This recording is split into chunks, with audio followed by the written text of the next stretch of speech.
Dopo un anno in trasferta, quest'anno si è ritornato a casa. Un bilancio di questa edizione 2014? Un bilancio sicuramente altamente positivo, perché abbiamo avuto oltre 550 ragazzi e partecipanti da tutta Italia, per cui possiamo essere soddisfatti. Tra l'altro il convegno si fa al Teatro Pirandello, per cui questo assume tutto un fascino particolare. E poi per te in particolare ha un motivo di vanto questo convegno?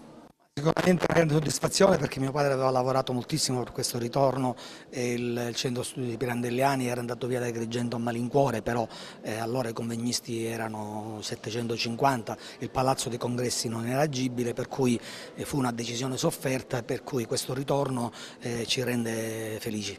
Senti, cosa continua a dire Pirandello a tutto il resto d'Italia, tramite anche gli elaborati degli studenti partecipanti? Ma intanto sono i ragazzi che parlano, perché hanno studiato un anno sul tema del convegno, si sono preparati, partecipano attivamente, intervengono.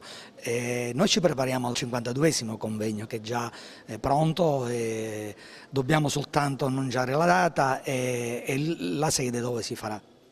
Chiaramente ormai dopo che siete ritornati ad Agrigento la speranza è quella che Agrigento possa almeno difendere questo premio. Ma questo è il nostro auspicio, perché noi è nato qui e cercheremo di tenerlo qui, ma questo dipenderà da mille fattori. Prima dal discorso economico che riguarda l'associazione, il Centro Studi Pirandelliani, che è in questo momento, come tutte le associazioni culturali, è in grande difficoltà, e poi bisogna vedere se ci sono le condizioni per poter rimanere qua, se le istituzioni credono in questo evento, nel convegno di studi Pirandelliani. Adesso una domanda personale, quanto è costato a suo padre l'anno scorso dover svolgere questo convegno fuori dalla sua Agrigento? Ma è costato moltissimo, perché ricordo intanto che l'edizione precedente si fece al Palamongada nella serata conclusiva.